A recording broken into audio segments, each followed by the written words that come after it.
त्यांनी उभा केलेला आहे. काय नेमका तुमच्या भावना आहेत आणि कुठल्या प्रकारची खंत तुमच्या मनात? बंडखोरी हा जो शब्द आहे एक आम्हाला करायला भाग पाडलं आहे. पक्षाने युती केली आम्हाला मान्य आहे. युती केल्यानंतर घराणेशाही का केली?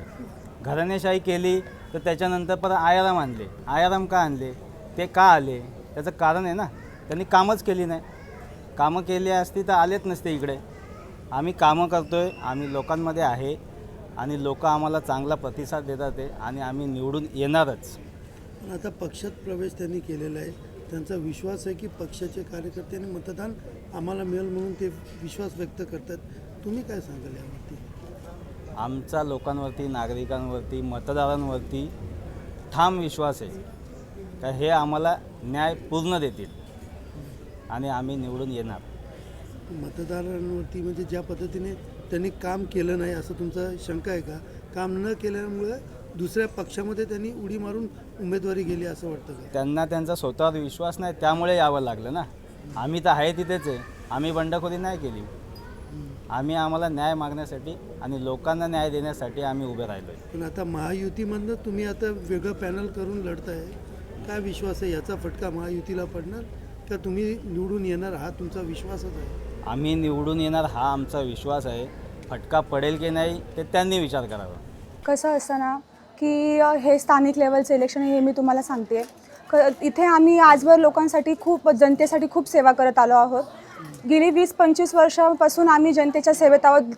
जनतेच्या दैनंदिन सामाजिक अडीअडचणी असतील त्यात आम्ही प्रत्येक वेळी त्यांची साथ दिलेली आहे.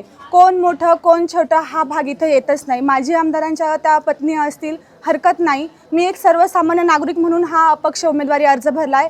कसं असतं पैशाने कुठलीही भावना विकत घेता येत नाही. समाजसेवा ही मनात असावी लागते. समाजाच्या अडीअडचणी जाणण्यासाठी एक आपल्याकडे मन असावं लागतं की आपण त्या लोकांपर्यंत पोहोचू शकतो का? सर्वसामान्यांच्या अडचणी हा सर्वसामान्य माणूस त्यांच्यापाशी जाऊन बसून समजून घेऊ शकतो. बंगल्यातली एसीची हवा खाऊन आपण त्या अडीअडचणी समजून घेऊ शकत नाही. हा चेहरा जनतेपाशी जाऊन त्यांच्याशी संवाद साधणारा असावा असं मला वाटतं. माजी आमदारांच्या पत्नी आहेत. काय नेमकी विकास कामं झाली आहेत? कारण तुम्ही आताच बोलतात की बंगल्याची एसी हवा खाऊन कसं असतं की स्थानिकांची जी अडीअडचणी असतात तो स्थानिक उमेदवारच जाणून घेऊ शकतो. तेवढा आपल्या जनतेशी संवाद चांगला आहे की जनता आपल्यापाशी एक कम्फर्ट झोन घेऊन आपल्यापाशी येऊन पटकन बोलून दाखवू शकतो. तेवढा कम्फर्ट झोन त्यांच्याशी नसणार आहे किंबहुना नसेल. म्हणून मी असं की मला फरक नाही पडते माझ्यासमोर ऑपोजिशनला कोण उभा आहे. मला फरक पडतो फक्त माझी जनता सुखी राहिली पाहिजे. त्यांच्या अडीअडचणी वेळेत सोडवल्या गेल्या पाहिजे बस. एकीकडे पाहिलं आपण की ज्या पद्धतीने बिनविरोध निवड यांची होते आणि दुसरीकडे तुम्ही आता अपक्ष उभे आहेत म्हणजे पक्षातले काही पार्टी घेतात म्हणजे नेमकं तुम्हाला बिनविरोध हा प्रकार आम्हाला कुणालाही मान्य नाही आहे. हे स्थानिक लेवलचं निवडणूक आहे. इथे जनतेपाशी कोण जाऊ शकतं, जनतेच्या मनातला चेहरा कोण असेल की त्यांचा लिडरशिप कोण घेऊन पुढे जाऊ शकतं, त्यांच्या समस्या घेऊन त्यांचा लिडर कोण बनू शकतो हा त्यांच्या मनातला चेहरा आहे ना. आपण नाही ठरवू शकत की आपण त्यांना सांगणार की हा तुमचा उमेदवार आहे हा तुमच्या अडीअडचणी सुटत. बोलून अडीअडचणी ह्या सुटत नसतात. सर्वसामान्यपर्यंत जो पोहोचतो त्यांच्या समस्या जो जाणून घेतो तो उमेदवार असतो. बिनविरोध हा प्रकार मला अमान्य होता म्हणून तर मी अपक्षातून हा माझा अर्ज भरलेला आहे आणि गेल्या आज 3रा दिवस हा माझ्या प्रचार फेरीचा आहे. शिट्टीसोबत मी प्रचार करत आहे. माझी निशाणी शिट्टी आहे. मला फरक पडत नाही की माझी निशाणी काय. आजवर आम्ही खूप जनतेसाठी कामं केली. तिथून पुढे कामं करण्याची आमची इच्छा आहे, तयारी आहे. जनतेचा उत्स्फूर्त प्रतिसाद मला मिळतोय. माजी महापौर आहेत. अनेक वर्षापासून त्या ठिकाणी विकास कामं केल्याचा दावा करतात. काय वाटतं त्यांनी काय कामं केली? हे बघा त्यांनी जर कामं केली असेल तर विजय त्यांचाही होऊ शकतो. आम्ही आमची कामं चांगली केली तर आमचाही विजय होईल. जनतेला ठरवू द्यात ना हा निर्णय की कोण विजय होणार कोण अपयशी होणार. हा निर्णय जनतेच्या हातातला आहे. आपण कोण गेलं ठरवणार? जनता जनार्दन आहे. जनता राजा आहे. आज त्यांच्या हातात सर्व सत्ता आहे. ते ठरवू शकतात ना की कोण विजय कोण अपयशी. आपण नाही ठरवू शकत.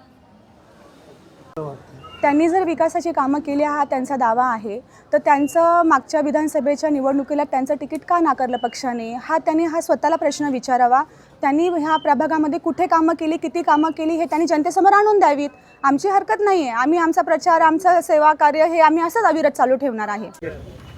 प्रचार सुरू आहे, काय सांगाल कशा प्रकारे तुमचा प्रचार सुरू आहे? आणि एकंदरीत पाहायला गेलं तर कल्याण पूर्वेची जबाबदारी तुमच्याकडे दिलेली आहे. सगळ्या प्रभावामध्ये कशा प्रकारे तुमचा प्रचार सुरू आहे आणि काय विश्वास आहे?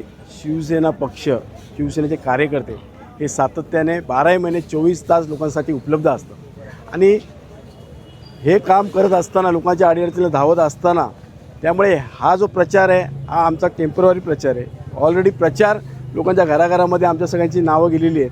लोकांना माहिती आहे काम कोण करतं आणि कोण काम करत नाही. आमच्या कामाची पोचपावती ही आम्हाला लोक दिल्याशिवाय राहणार नाही. कल्याण पूर्वमध्ये सर्वात जास्त नगरसेवक शिवसेनेचे निवडून येतील अशी आम्हाला खात्री आणि विश्वास आहे. एकंदरीत पाहिलं तर कल्याण पूर्वेमध्ये काही भाजपमध्ये तुम्ही उमेदवारी होत्या म्हणून त्यावेळेला नाराजगी आहे, तर त्या कार्यकर्त्यांची नाराजगी निघाली आहे का? पण तुमच्या प्रभागामध्ये कशा प्रकारे महायुतीचा प्रचार सुरू आहे? नाराजगी हा शब्द मुळीच नाही आहे, कारण की माझ्यासोबत भाजपाचे महायुतीचे सर्व कार्यकर्ते आजसुद्धा प्रचारामध्ये फिरत आहेत. त्यामुळे आम्हाला खात्री आहे मोठ्या प्रमाणात मतधिक्य निवडून तर येणार, पण मोठ्या प्रमाणात मतधिक्याने आम्ही चौघं पण निवडून येणार आहे. विरोधक जे आहेत काही तुमच्या विरोधात त्यांनी अर्ज भरलेले आहेत, काय त्यांचाही जोरदार प्रचार चालू असल्याचा दावा त्यांनी केलेला आहे. माझ्या विरोधात मला तर कोणी भरलेला अर्ज नाही आहे. त्यामुळे खात्री आहे आम्हाला मोठ्या प्रमाणात मतधिक्य आमच्या शिवसेनेला धनुष्यबाणाला पडतील आणि निवडूनसुद्धा येणार. येणाऱ्या काळामध्ये कल्याण पूर्वेतून किती नगरसेवक महायुतीचे निवडून येतील आणि महापौर कोणाचा बसेल, काय नेमकं? महायुतीचे नगरसेवक कल्याण पूर्वेमध्ये सर्वात जास्त निवडून येतील.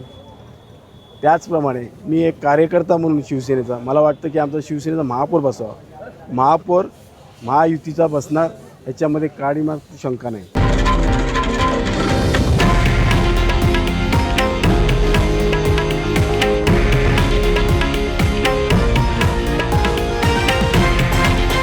हे आहे देशातील नंबर 1 न्यूज नेटवर्क आणि आपण पाहत आहात TV9 मराठी, एकमेव.